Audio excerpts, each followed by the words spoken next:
Welcome to Sarvodaya शिक्षा। और आज हम जिस इम्पोर्टेंट क्वेश्चन को लेकर आए हैं वो है difference between direct current and indirect current, means difference between AC and DC. ये क्लास 12th फिजिक्स के चैप्टर ऑल्टरनेटिंग करंट से रिलेटेड है और इस चैप्टर को समझने के लिए हमें एसी और डीसी में डिफरेंस पता होना चाहिए। सीबीएसई एग्जाम में कई बार ये क्वेश्चन 2 मार्क्स या 1 मार्क्स में पूछा जा चुका है और आगे भी इसके पूछे जाने की संभावना है। इस टॉपिक को समझने के बाद हम समझ सकते हैं, एक तो एसी जनरेटर को अच्छे से समझ सकते हैं और दूसरा सेमीकंडक्टर इलेक्ट्रॉनिक्स के एक बहुत इंपॉर्टेंट क्वेश्चन रेक्टिफायर को समझ सकते हैं। तो स्टार्ट करते हैं difference between AC and DC. सबसे पहले इसमें लिखा है if direction of current is not changing with time then it is called DC. अगर किसी करंट को हमें डीसी कहना है तो इसका मतलब यह है उसकी डायरेक्शन टाइम के साथ चेंज नहीं होनी चाहिए। तो हम एक सर्किट बनाते हैं। हमने यहां पर 2 सर्किट बनाए। एक सर्किट में जो सेल लगाया है उसका लेफ्ट टर्मिनल पॉजिटिव है और राइट टर्मिनल नेगेटिव है, और दूसरे सर्किट में जस्ट इसके अपोजिट। यहां पर करंट की डायरेक्शन हम शो करेंगे क्लॉकवाइज और यहां करंट की डायरेक्शन होगी एंटी क्लॉकवाइज। तो यहां करंट की 2 डायरेक्शन है, एक है क्लॉकवाइज और दूसरी है एंटी क्लॉकवाइज। अब यहां पर इंपॉर्टेंट बात क्या है, टाइम के अकॉर्डिंग अगर हम इसको चेक करें तो अगर सेल सेम रहें इस सर्किट में या इस सर्किट में किसी एक में भी, तो यहां हम देखते हैं टाइम के साथ साथ करंट की डायरेक्शन में कोई चेंज नहीं होता है। ये क्लॉकवाइज ही रहती है और ये एंटी क्लॉकवाइज ही रहती है। तो इस तरह का सर्किट जिसमें करंट की डायरेक्शन चेंज नहीं होती है वो डीसी करंट कहलाता है। और ये भी देखने से पता चल रहा है कि जो हमारे सेल होते हैं या बैटरी होती है उससे निकलने वाला करंट डीसी होता है। यहां पर लिखा हुआ है if direction of current changes with time then it is called AC. अब सोचिए, अगर यहां पर हम इस तरह से कोई सर्किट बनाएंगे तो उस सर्किट में अगर कोई सेल हम रिप्रेजेंट करेंगे तो इसका मतलब यह है ये सेल तो करंट की डायरेक्शन नहीं चेंज करेगा। तो इसका मतलब यह हुआ कि हम बार बार इस सेल की पोलैरिटी बदलते रहें। एक बार इसका लेफ्ट टर्मिनल पॉजिटिव, एक बार राइट नेगेटिव, फिर एक बार लेफ्ट वाला नेगेटिव, राइट वाला पॉजिटिव।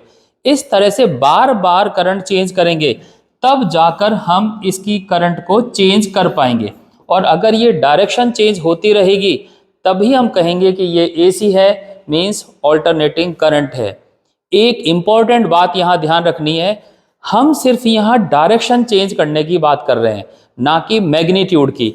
हो सकता है कि अगर मान लिया ये 10 वोल्ट का सेल होता और रेजिस्टेंस से लगातार ये करंट फ्लो होता है तो धीरे धीरे इसकी जो वोल्टेज है वो करंट को कम करती चली जाएगी क्योंकि लॉस होगा। तो उस केस में भी डायरेक्शन इसकी एंटी क्लॉकवाइज ही रहेगी, सिर्फ क्या चेंज होगा, इसका मैग्नीट्यूड। तो फिलहाल हम ये कह रहे हैं कि इसकी सिर्फ डायरेक्शन चेंज होने से ये डीसी और एसी का डिफरेंस आएगा। नेक्स्ट है डीसी रिप्रेजेंटेशन इन सर्किट और एसी रिप्रेजेंटेशन इन सर्किट। तो सर्किट में हम इनको कैसे रिप्रेजेंट करते हैं, डीसी के बारे में हम जानते हैं। इस तरह का एक सेल लगाएंगे, एक सर्किट के कंपोनेंट होंगे लाइक रेजिस्टेंस है, और यहां पर क्लॉकवाइज या एंटी क्लॉकवाइज एक डायरेक्शन में सर्किट होगा। तो यह है डीसी का रिप्रेजेंटेशन। लेकिन एसी में ऐसा नहीं करते हैं। वहां देखते हैं क्या होता है। यहां हम देखते हैं ना तो हमने इसमें पोलैरिटी बता रखी है जैसे इसमें प्लस माइनस है, ना ही यहां पर हमने करंट की डायरेक्शन दिखा रखी है। तो एसी रिप्रेजेंटेशन के लिए जो सोर्स होता है उस सोर्स में हम पोलैरिटी नहीं बताते हैं, प्लस माइनस नहीं लगाते हैं। तो ये है एसी का रिप्रेजेंटेशन। अब देखते हैं आगे, graph of DC with time and graph of AC with time. हमारे चैप्टर्स को समझने के लिए हमें इनको समझना जरूरी है। हमने यहाँ पे देखा जब हम डीसी की बात करते हैं तो 2 डायरेक्शन लेते हैं। एक डायरेक्शन हम लेते हैं क्लॉकवाइज और जो दूसरी डायरेक्शन हम लेते हैं वो है एंटी क्लॉकवाइज। अगर हम क्लॉकवाइज डायरेक्शन को ग्राफ में रिप्रेजेंट करें और एंटी क्लॉकवाइज डायरेक्शन को भी ग्राफ में रिप्रेजेंट करें तो ग्राफ में कुछ ना कुछ ऐसा डिफरेंस आना चाहिए कि हम क्लॉकवाइज और एंटी क्लॉकवाइज को अलग अलग रिप्रेजेंट कर पाएं। मान के चलते हैं हम क्लॉकवाइज को इस पॉजिटिव डायरेक्शन में शो करते हैं, तो इसका मतलब है एंटी क्लॉकवाइज को हमें यहां शो करना पड़ेगा। तो डीसी के जितने भी ग्राफ होंगे वो सिर्फ क्लॉकवाइज होंगे या एंटी क्लॉकवाइज होंगे। इट मींस सारे ग्राफ या तो इस फर्स्ट क्वाड्रेंट में होंगे या फिर इस फोर्थ क्वाड्रेंट में होंगे। तो जितने भी ग्राफ डीसी के आएंगे वो या तो फर्स्ट में होंगे या फोर्थ में होंगे, इनकी मिक्सिंग नहीं होगी। लेकिन एसी वाले केस में ग्राफ हमेशा डायरेक्शन बदलेगा। तो जब हम एसी के ग्राफ बनाएंगे तो एसी के ग्राफ में टाइम के साथ साथ ग्राफ कभी ऊपर कभी नीचे इस तरह से अपनी डायरेक्शन बदलता होगा। तो कुछ ग्राफ के हम एग्जांपल लेते हैं जिससे ये पता चलेगा कि हम डीसी और एसी के ग्राफ को कैसे पहचानें। यहां हमने टाइम और करंट इनके दो एक्सेस बना रखे हैं। अब हम देखते हैं डीसी के ग्राफ।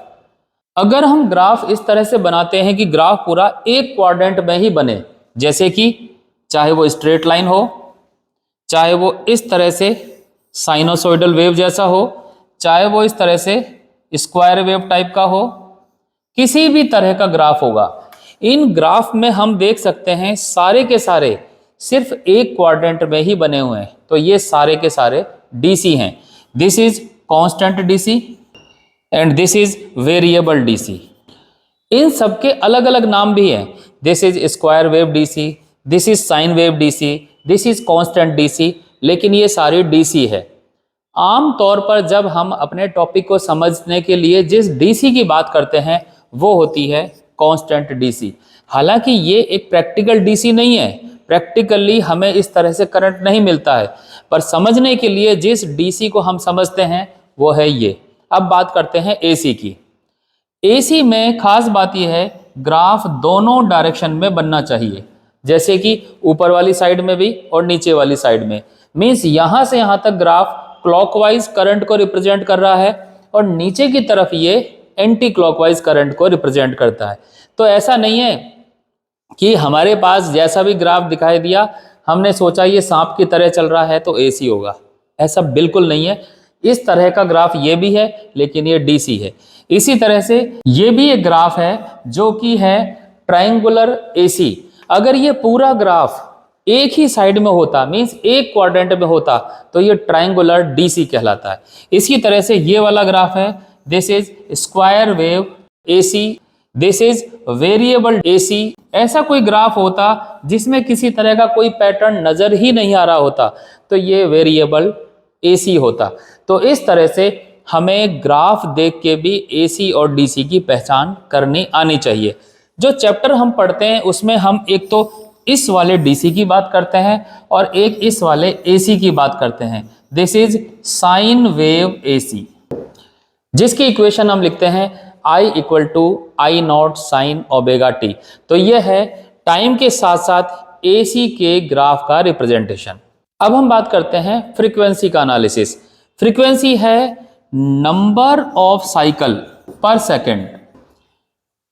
अगर हम इस तरह की डीसी की बात करते हैं, टाइम के साथ करंट का ग्राफ एक स्ट्रेट लाइन है, तो उस केस में जो फ्रीक्वेंसी की वैल्यू है हम उसको 0 मानेंगे। लेकिन अगर ग्राफ इस तरह का नहीं है, ग्राफ में वेरिएशन है, लाइक दिस, ऐसा ग्राफ है, तो उस केस में हमें देखना पड़ेगा अगर ये यहां से यहां तक 1 सेकंड है तो हम कह सकते हैं 1 सेकंड में 3 साइकिल कंप्लीट हो गए हैं। तो यहां पर फ्रीक्वेंसी हो जाएगी 3 हर्ट्ज, यानी कि 1 सेकंड में 3 साइकिल का कंप्लीशन। तो यहां पर ये 1 साइकिल हुआ, ये दूसरा हुआ, ये तीसरा हुआ। इसी तरह से अगर हम बात करते हैं एसी की, इस तरह की एसी की बात करेंगे तो यहां पर हम देखते हैं इस पॉइंट से स्टार्ट करके इस पॉइंट तक 1 साइकिल कंप्लीट हो चुका है, तो ये 1 साइकिल को रिप्रेजेंट करेगा। अगर यहां से यहां तक का टाइम 1 सेकंड है तो हम कह सकते हैं 1 सेकंड में 2 साइकिल कंप्लीट हो गए। और इस समय फ्रीक्वेंसी, न्यू से फ्रीक्वेंसी को रिप्रेजेंट करते हैं, that is equal to 2 hertz, यानी कि 2 साइकिल पर सेकंड। और ये आपको ज़रूर पता होगा, घर में जो हम ये बिजली इस्तेमाल करते हैं इसकी फ्रीक्वेंसी होती है 50 हर्ट्ज़। इंडिया में ये 50 हर्ट्ज़ है, अगर यूएसए या कोई और कंट्री है तो वहाँ पर इस फ्रीक्वेंसी की वैल्यू अलग भी हो सकती है। तो ये है फ्रीक्वेंसी एनालिसिस। तो इसमें हमें समझना ये है कि फ्रीक्वेंसी का होना या फ्रीक्वेंसी का नहीं होना, इससे हम नहीं कह सकते कि वो डीसी है या एसी है। हाँ ये है कि फ्रीक्वेंसी जीरो है तो कांस्टेंट डीसी होगी, और अगर फ्रीक्वेंसी की वैल्यू जीरो से कुछ अलग है तो फिर वो वेरिएबल डीसी या साइन वेव डीसी हो सकती है। आगे देखते हैं, average of DC is never zero. हमने ये जाना कि इस तरह के टाइम के साथ साथ करंट के एनालिसिस में हम चाहे कैसा भी ग्राफ बनाएं, क्योंकि वो एक ही साइड बनता है तो इसका एवरेज लेते समय सारी की सारी जो वैल्यूज़ हैं वो सब सेम साइन की आएंगी। अगर सारी क्लॉकवाइज है तो सारी पॉजिटिव, या ये मान सकते हैं कि नीचे वाली सारी क्लॉकवाइज है तो सारी नेगेटिव, पर होंगी वो एक साइन की। इसलिए हम कह सकते हैं कि इनका जो एवरेज है वो कभी जीरो नहीं होगा। लेकिन अगर यही चीज़ एसी में होती तो एसी वाले केस में, अगर इसी की बात करते हैं साइन वेव एसी की, तो यहाँ से यहाँ तक जो value I, let it is I, तो यहाँ से यहाँ तक आने वाली जो वैल्यू होगी वो होगी माइनस आई, और इस समय का जो एवरेज होगा वो जीरो होगा। यही कारण है कि एसी का एवरेज जीरो भी हो सकता है। यहाँ पे लिखा है it may be zero. May be zero कब होगा? अगर मान लिया ये एक पार्ट ऐसा हो और दूसरा पार्ट ऐसा हो, उस केस में दोनों इक्वल तो है नहीं, उस केस में इसकी जो एवरेज है वो जीरो से अलग भी कुछ हो सकती है। एसी में हम पढ़ते हैं इस वाले करंट को, यानी साइन वेव को, साइनोसॉइडल जिसे बोलते हैं, इसका एवरेज जीरो होता है। इसके बाद करते हैं टर्मिनल डिपेंडेंट। अब हमने ये जाना कि डीसी का सर्किट बनाते समय हमारे पास एक पॉजिटिव और एक नेगेटिव टर्मिनल होता है। तो डीसी सर्किट में जब चीज़ों का इस्तेमाल करते हैं तो हमें ये ध्यान रखना पड़ता है कि पॉजिटिव पोलैरिटी कहाँ है। अगर हम ये ध्यान नहीं रखेंगे और गलत पोलैरिटी लगाएंगे तो हमारे रिजल्ट्स बदल सकते हैं। लेकिन एसी में ऐसा कुछ नहीं है, क्योंकि एसी में पोलैरिटी बार बार बदलती रहती है, इसलिए एसी के सर्किट में हमें पोलैरिटी का कोई ध्यान रखने की ज़रूरत नहीं है। इसलिए हम कहते हैं ये पोलैरिटी डिपेंडेंट नहीं होता है। इसके साथ हम देखते हैं कि ये डिफरेंस समाप्त हो चुके हैं। इसके बाद हम बात करेंगे रेक्टिफायर की या एसी जनरेटर की, जो बहुत ही इंपॉर्टेंट टॉपिक्स हैं और डायरेक्ट एग्जाम में आते हैं, और उसमें इस वाले डिफरेंस की ज़रूरत पड़ेगी। Thank you.